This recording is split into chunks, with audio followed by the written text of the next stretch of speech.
What's up, guys? Renasant here. Welcome back to the channel. As you can see, we got some stuff going on here, a little bit different. I decided to change armors and upgrade a new weapon because this thing just looks so badass. Look at this thing. Woo! This is the Black Knight Glaive, and I'll go over what I'm wearing. I have the black iron helm, the black iron armor, Wolf Knight gauntlets, and Lorian's leggings. I actually just bought this black iron armor. Chest piece made of black iron from the set of armor for which Night Slayer Sorig was infamously known. Offers extensive and particularly effective protection from fire. So that armor is actually will appear in the Shrine Handmaiden's inventory whenever you kill Tarkus, I believe, or either that or kill the old Demon King. I'm not sure which, but it's got a very interesting moveset, this Black Knight Glaive. And it's not super strong, honestly, but it just looks so damn good, right? Look at that thing. We're still rocking our Great Shield of Glory here just because that 80 stability. It's so good. I also leveled up a few more levels. I'm almost level 140. I'm basically just pumping points into Vitality at this point, just so we can wear whatever we want to wear, basically. But you may have noticed also that I'm back at this bonfire, the Profane Capital bonfire. There is a reason for that, I promise. So, last episode, I believe we finished up the... What did we finish? The Demon Ruins and that whole area. We're actually now about to do the final optional area in Dark Souls 3. Oh god, that's not what I meant to do. Yeah, we're about to do the final optional area in Dark Souls 3 before we get into the DLC. This area that we're going to is kind of obscure and hard to find. When the game first came out, I don't think many people knew how to get here or even knew that this area existed. But I think after like a couple days or so, maybe like a week, excuse me, it kind of broke. You know that hey, the secret area is here. But anyway, Profane Capital bonfire, and you just want to run back into Irithyll Dungeon. So back the way we would have came from, effectively, to get here, into this nightmare room full of friggin' jailers. And we don't really have to fight all these guys, but I'm sure they will mess with our HP bar a little bit. But we really just want to run past them. Yeah, there goes our HP bar. Bleh. Boo. Lame. Boo. Y'all suck. But yeah, just run right past all those guys. And then we'll come upon this.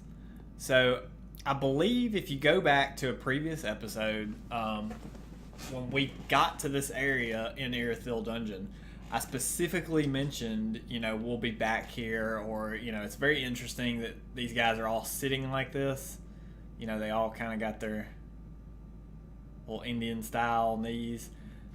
It's also interesting to note that guy looks suspiciously like a Dark Wraith. I don't know why. This dude's clearly a Lothric Knight, but this dude looks like a straight-up dragon, right? Like, he's got a dragon head. But they're all looking over at that thing. Not really sure what that is, but I mean, maybe, let's see. Is there any item that we have that we can? I mean, we picked up this here, didn't we? This is the item that we picked up off of this gentleman right here. Stone imbued with the power of the everlasting dragons, used in a secret rite by dragon worshippers. From ancient times, the path of dragon worship was walked by warriors. It is said that they envision Archdragon Peak in the depths of their meditation, and at times they even hear the distant sound of the great bell at the peak. The path of dragon worship.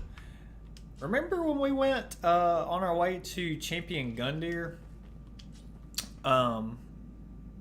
We were in the Untended Graves area, and we found the Path of the Dragon emote. I wonder if that has anything to do with it. I mean, we look just like these guys, no? Hey! Shocker, right? This game's been out for 2 years. Shocker.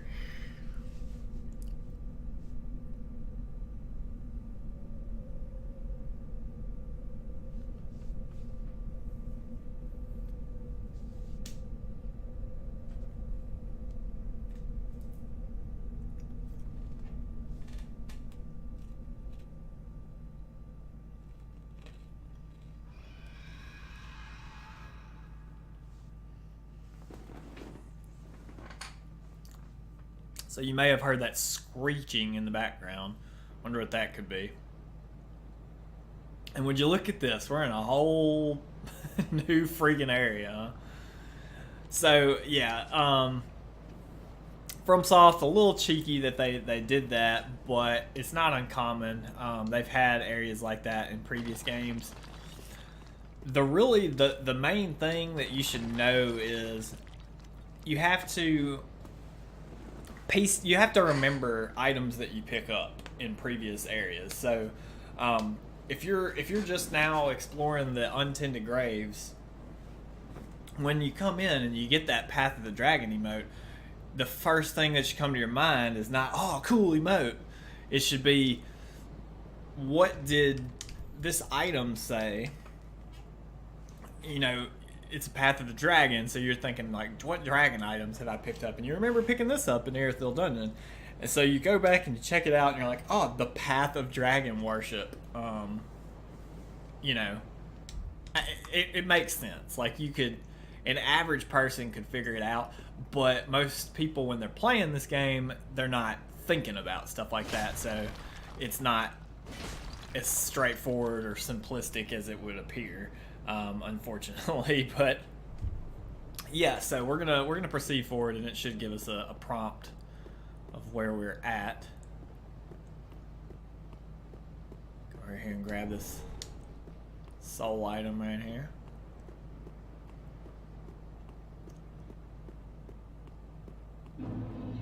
Archdragon Peak.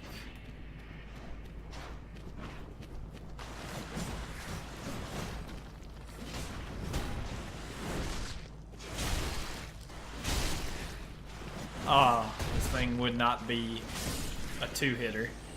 It's a 3-hitter. That's fine. So this is Archdragon Peak, which it specifically mentions in the item description of your Dragon Torso Stone. It's said that they envision Archdragon Peak in the depths of their meditation.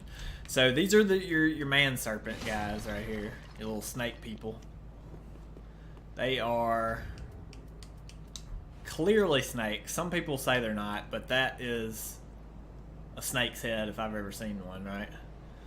Clearly indicative of Sin's Fortress area. And this, honestly, just coming up on it, well, before kind of like looking over there, like just this section right here, honestly looks very similar to Sin's Fortress from Dark Souls 1. I don't think that has anything to do with this area per se. It's just an interesting point that I've always kind of picked. I've always like just noticed. But you can go up there and get that lightning gem. As you proceed up this area, you do want to be careful because these little man serpents, there's quite a lot of them, and some of them can see you, believe it or not, from pretty far away, and they actually have a ranged attack. And not only do they have a ranged attack, they have a homing ranged attack. So, yeah, this guy right here. Look at this. Look at that. Whew. And as you can see, it's kind of homing. So, you do have to be careful of that. Get your homeward beam. Look, now this guy's shooting at us. You'll notice this elevator here. Don't just fall down there. It's in fact not where you want to be. As it will kill you instantly. As you're coming up here, watch out, because this guy's just waiting to ambush you.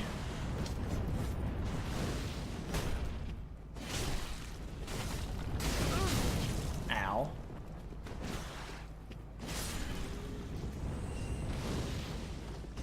And they can drop many things. They can drop Titanite for one. They can drop large Titanite shards. I don't think these small ones can drop chunks, but I could be wrong. Let me know. They might just do large Titanite. I know the big ones do drop chunks, or can drop chunks, but anyway, you really, these guys in a group are really hard to fight. So you really just want to lure them away from each other. Another thing you notice is they have bucklers, or small leather shields maybe. They can parry you, and they will parry you. If you're not careful, if they have that little shield up, that's their parry stance, and they will parry you. So be very careful about that.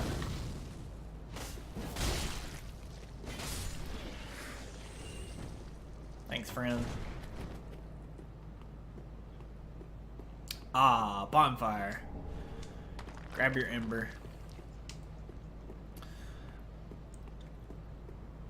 Go ahead and rest at your bonfire. Now, we'll respawn all these guys, but that's fine. We're not going back over there.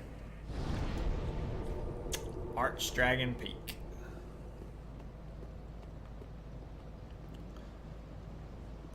I mean, you can see we're like floating up in the air on some kind of sky island right now, right?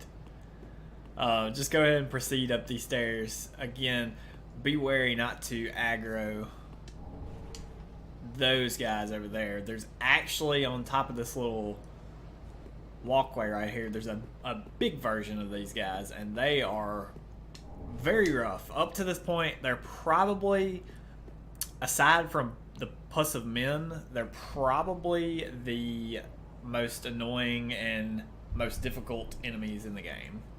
I would say that they really are the most annoying and most difficult enemies in the game, but Puss of Man is right up there. The problem with Puss of Men is they're so weak to fire that you can cheese them in different ways, especially if you're a pyromancer. It's very easy to handle them.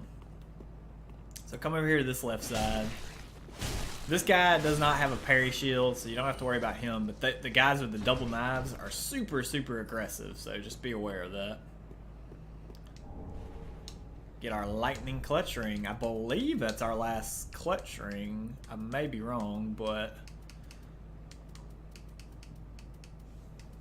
yep, it is. Magic, lightning, fire, dark. So that is all of our clutch rings. You don't get any kind of reward for getting all of them, but it's a good feeling nonetheless. Alright, so you see old Big Nasty up here. We don't want to fight these guys together, so the best thing to do is go ahead and aggro this one.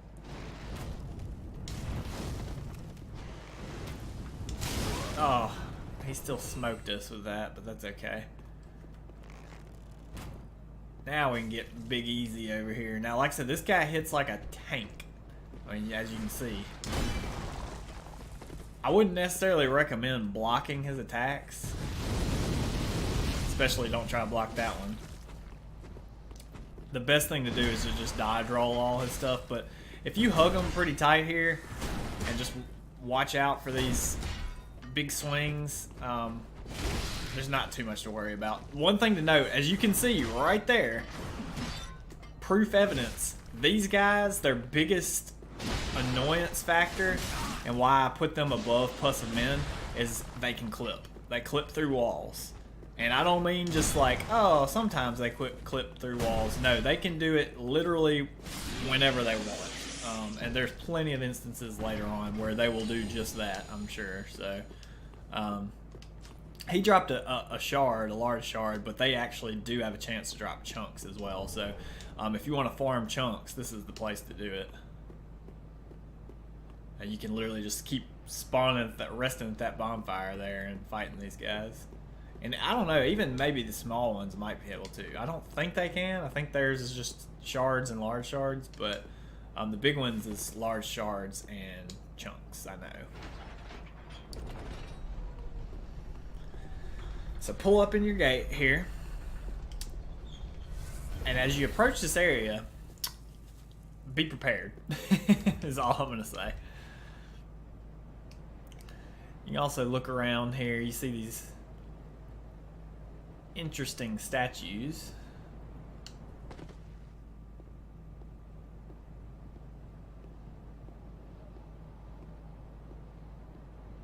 Nice little area, huh? Hello! Run. When the wyvern shows up, run. That's all I can tell you, is just run. Ignore everything, run straight and to the left into this little coliseum. For now, just avoid this guy. He might hit you, that's fine. Just get in this little corner right here.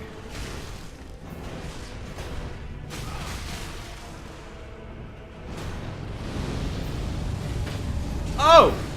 I was parried. I told you. Oh, the camera angles here.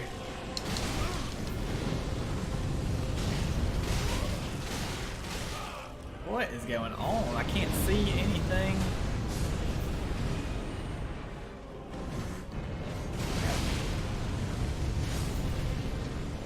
Alright.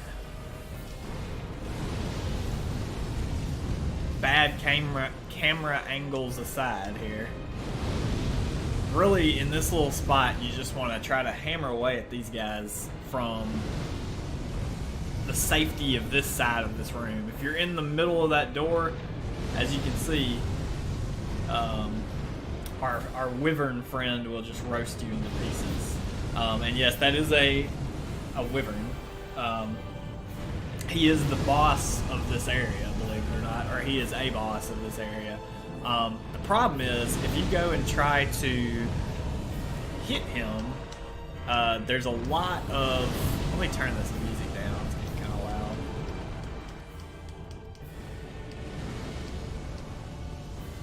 There we go. If you go in there and try to hit him, you'll notice you will not be doing much damage. On top of that, there was a developer message down there, and there's also one right here, which we'll read. And it'll give you an idea of how you need to go about fighting this guy. Plunging attack. Did you see that? Plunging attack. So, just ignore the boss for now. Don't even worry about it.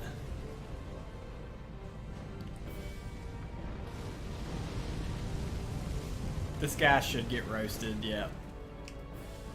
You could even make matters worse for him. Help him out there in the death department. And just continue along the path here. Now as you come up these stairs, prepare for classic ambush. Hello. Okay, that's interesting.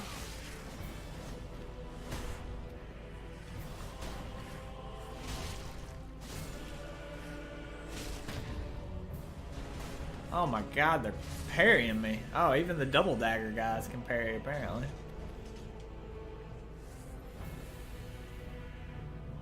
No worries.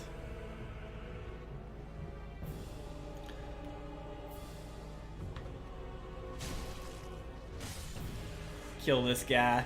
As you're walking forward here, mind your left side. This guy will lunge out at you, as you can see.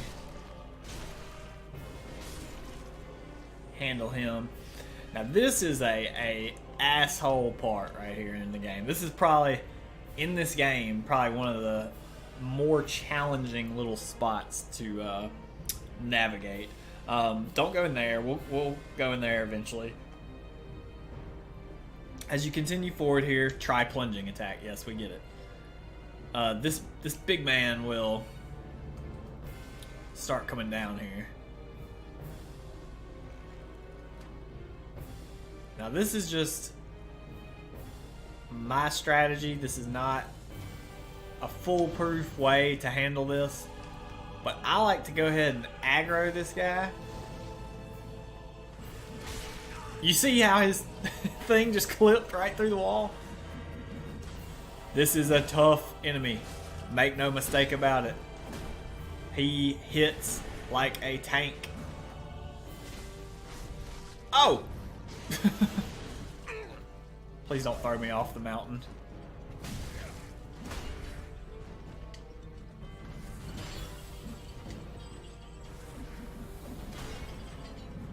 Come on, come over here and fight me like a man.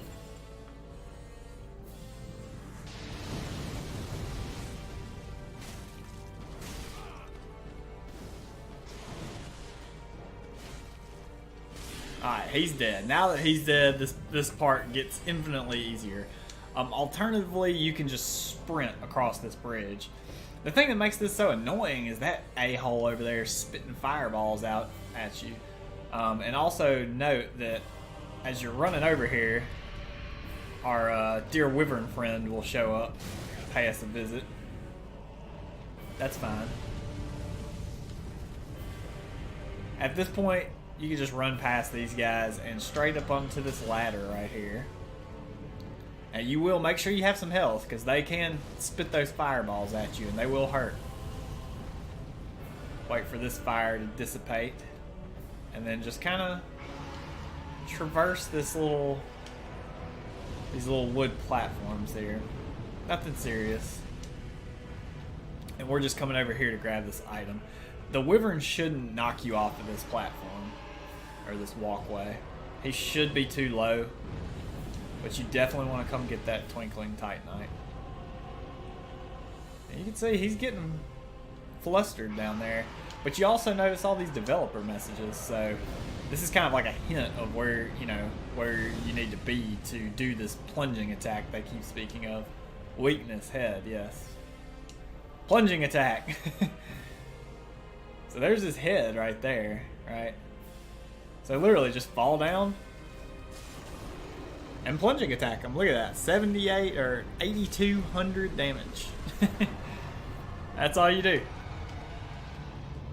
This boss is deceased. And we got the dragon headstone.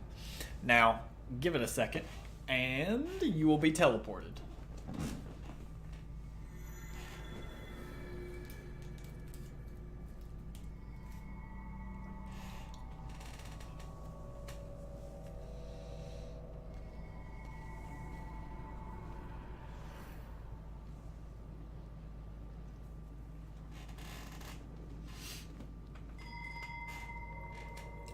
Alright, they teleported us.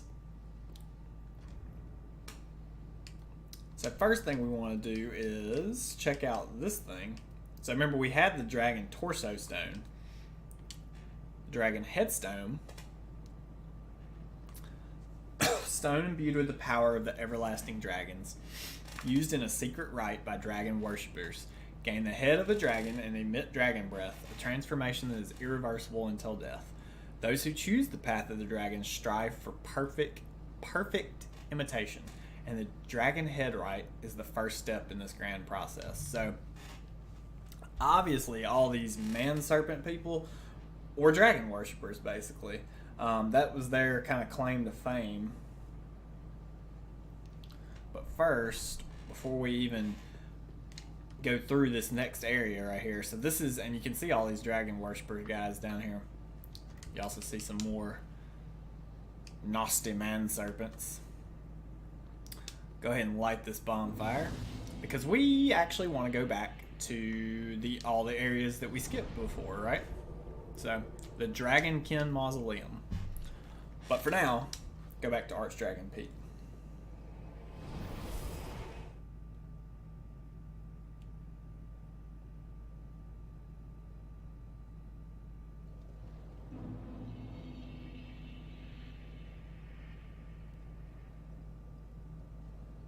Alright.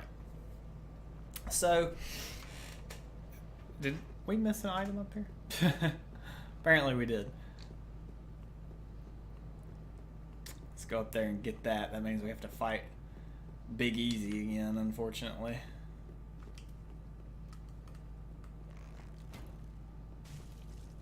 Hopefully it doesn't aggro his friend. No. But you saw what I meant by that other one, just clipping straight through the wall, like his axe thing. Like it was nothing. Oh my god, these guys are just so aggro.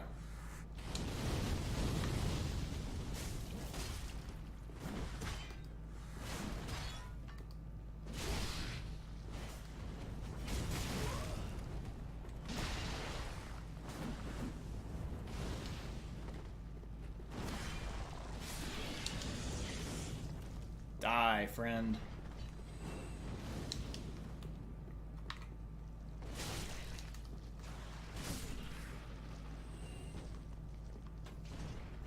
There's the item we missed. Oh. Good thing we came back, right? Ancient Dragon Great Shield. So bad. A wooden shield bearing the image of an ancient dragon. Very slowly regenerates HP. The painting is the result of an exquisite but painstaking technique. Lingering, undying traces of the ancient dragons can still be seen in their descendants, the man-serpents, though they have fallen far from grace. This is not a good shield. As you see, it is terrible. Probably one of the worst great shields in the game. Thanks for the shard, buddy. Alright, so now we can safely explore this area. And let's just get a look for the architecture, because there's a lot going on here. First of all, pay close attention to these guys. What do they look like? They basically look kind of similar to the Gwen statue from Anne Orlando. Very, very similar. Different weapon, obviously, but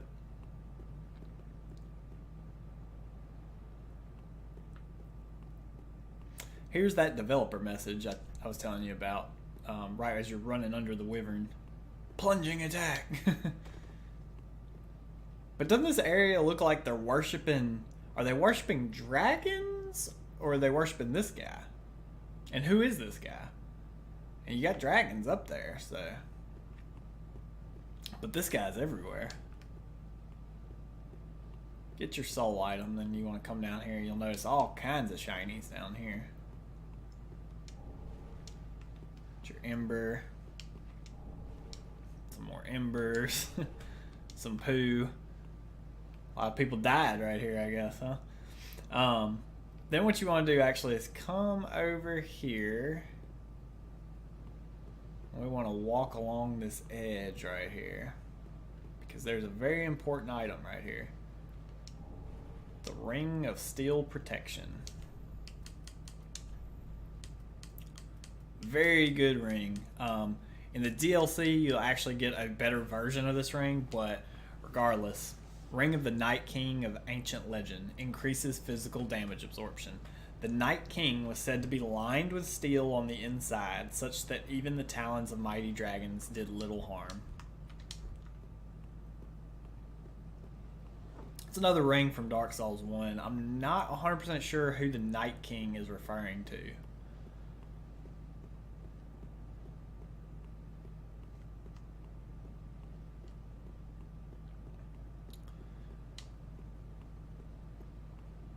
I mean, just the scale, though, of this area.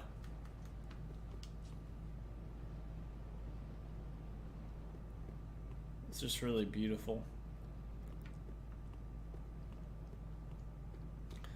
Come over here, we notice this big bell.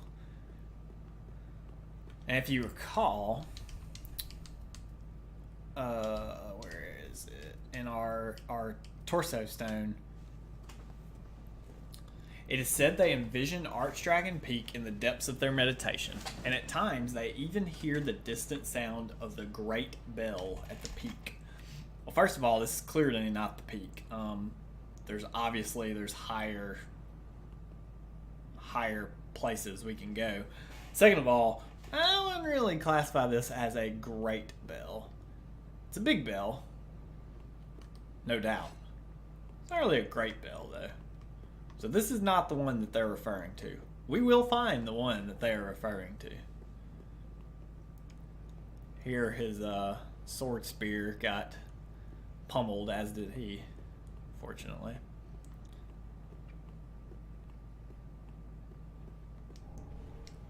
Get your soul item. These guys are actually using that ancient dragon great shield, I believe. I think that's the weapon that, I mean, the shield that they're actually using. Okay, so confirmed, they can indeed drop chunks, so disregard my previous statements.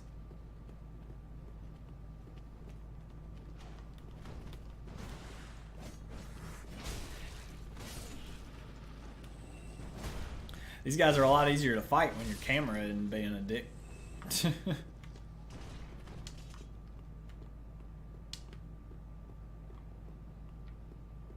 Oh man, this is Dark Souls. Look at this. This vista.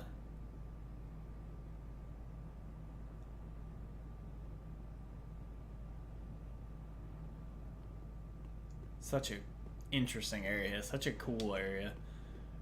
You really get a grandiose sense of scale in this area, in my opinion.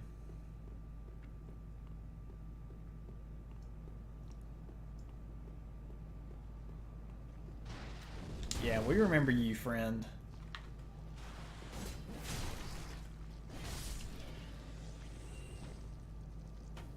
Nothing, huh? But he was guarding a chunk, so don't fall down there. And you'll notice as you come out here, there's actually a little ladder right here. I believe this is Titanite, but yeah, Twinkling Titanite. But you definitely don't want to miss that, though, just because Twinkling Titanite, at this point in the game, is still not farmable or buyable. After this area, it will be buyable, but it's very expensive. And I mean very expensive. Come up here, recall your ambush. Hello. Remember, they can parry the crap out of you too. Oh my goodness.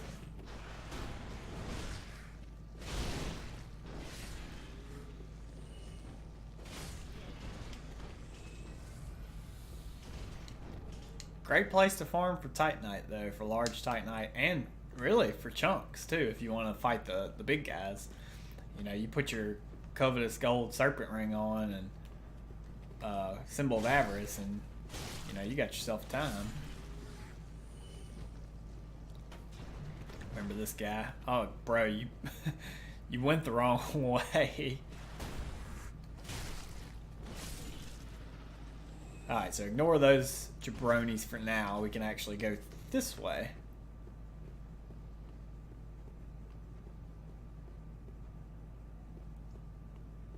And when you get to the top up here, you'll notice why we didn't go up here earlier. Yeah. Big easy. Whew. The trick with these guys really is to just take them slowly. If you try to get too aggressive with them, I promise you they will become much more aggressive than you.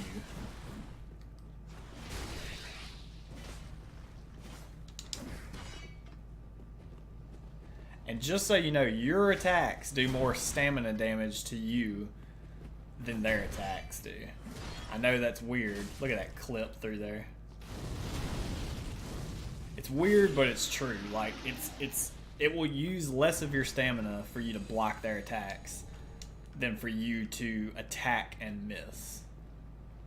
Just trust me. Get your Titanite. This guy's just waiting.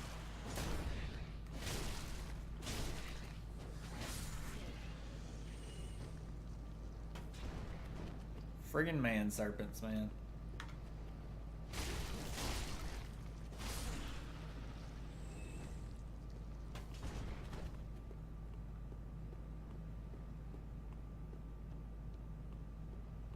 You see, this area is not hard if you take it slowly. And this just puts us right back down here at the bottom, so we could just climb right up there if we would like.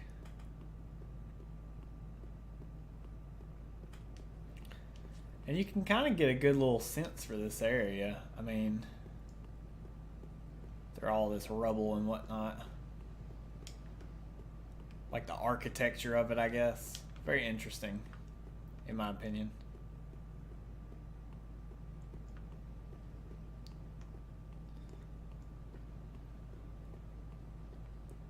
Should be one more, yeah. Lightning bolts, yay. Which these guys are actually very weak to lightning, so if you have a lightning weapon, they're just like dragon. I mean, they're mini dragons, basically. I know they're serpent men, technically, and they're clearly like snakes, but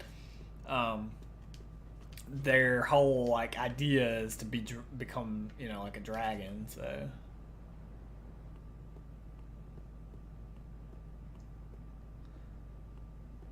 Alright. Proceed forward here.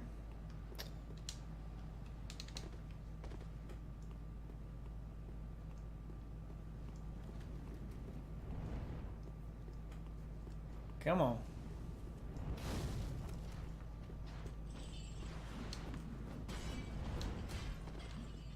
Again, you don't really want to fight this dude out here, or at least not on the bridge. He will clip.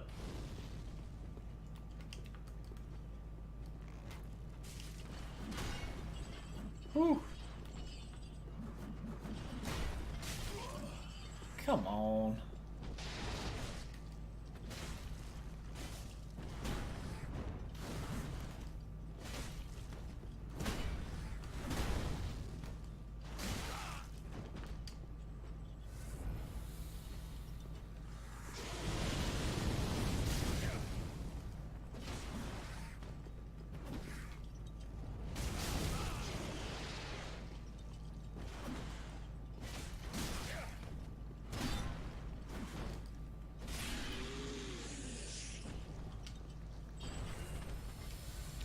This guy's not that big of a problem. It's that a-hole shooting fireballs at you that's the annoying part.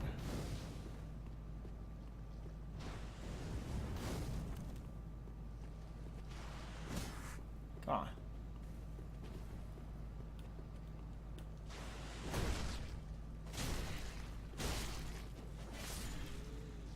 There we go.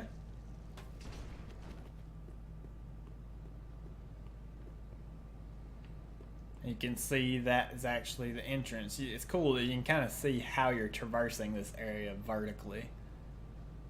One through there, one up there. Yeah. It's just really interesting to me personally.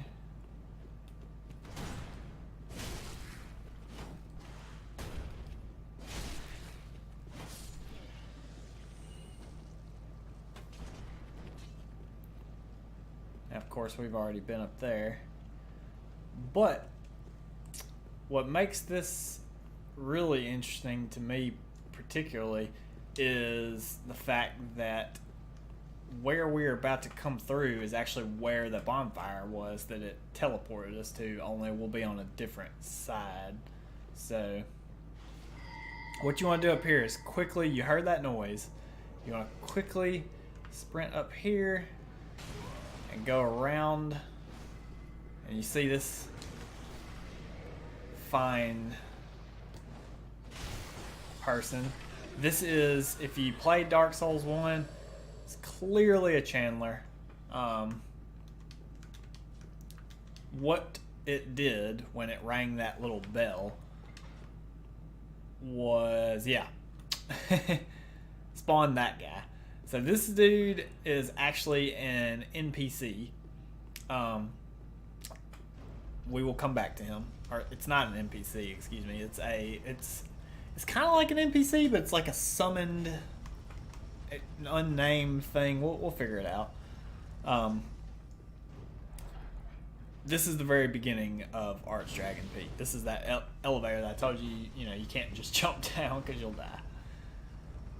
Of note, most pointless shortcut in the game goes to this, this right here. Regardless, we're gonna avoid it for now. We're just kind of looking around before we fight that guy.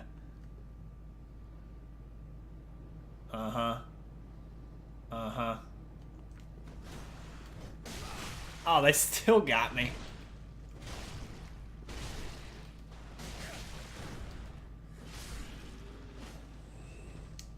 So nasty, nasty ambush right there guarding that Titanite scale. They put that right there and you're just going to think, oh yeah, let me just traipse out there and grab it. Nope.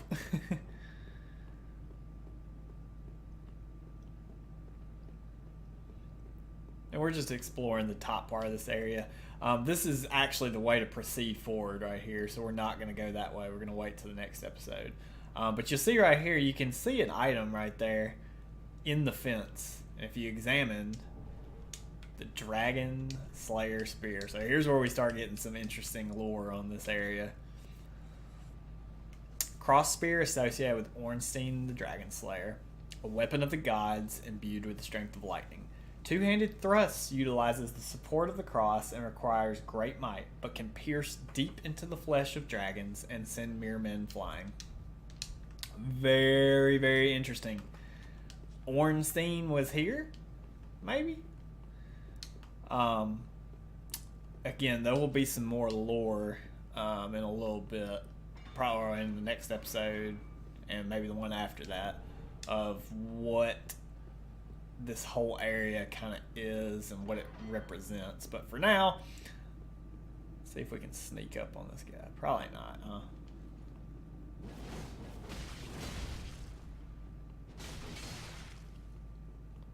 Come on, friend.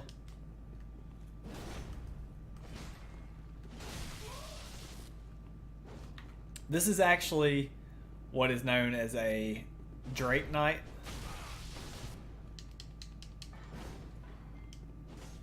His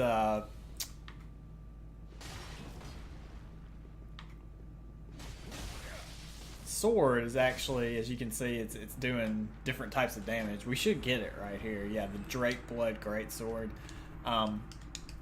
His sword is actually doing a lot of different types of damage. Where are you? There it is. Greatsword wielded by an order of knights who venerate dragon blood. This sword, its blade engraved with script symbolizing dragon blood, inflicts magic and lightning. So yeah, this thing does. It's not only split one way, it's split two ways. So that thing, it's not very good. It's got to go through a lot of defenses, unfortunately.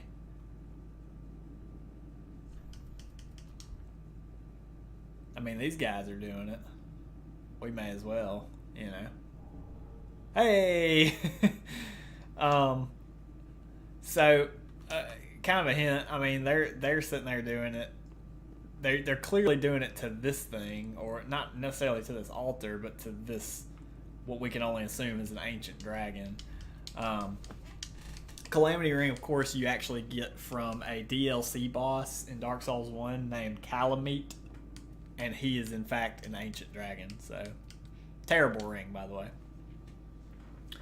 A ring made from the orange eye of a calamitous dragon, aka Calamite. Receive double damage. Yes, that is literally all this ring does. Ring has no useful powers and is merely a symbol of dragon worship. A thing quietly passed down amongst its most fervent adherents, some of whom become convinced the task has been bestowed upon them as a sacred duty. Garbage, garbage, garbage, garbage, garbage, garbage.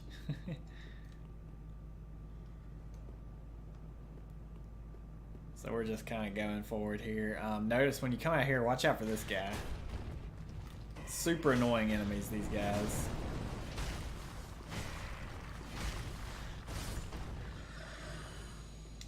Give me my Titanite.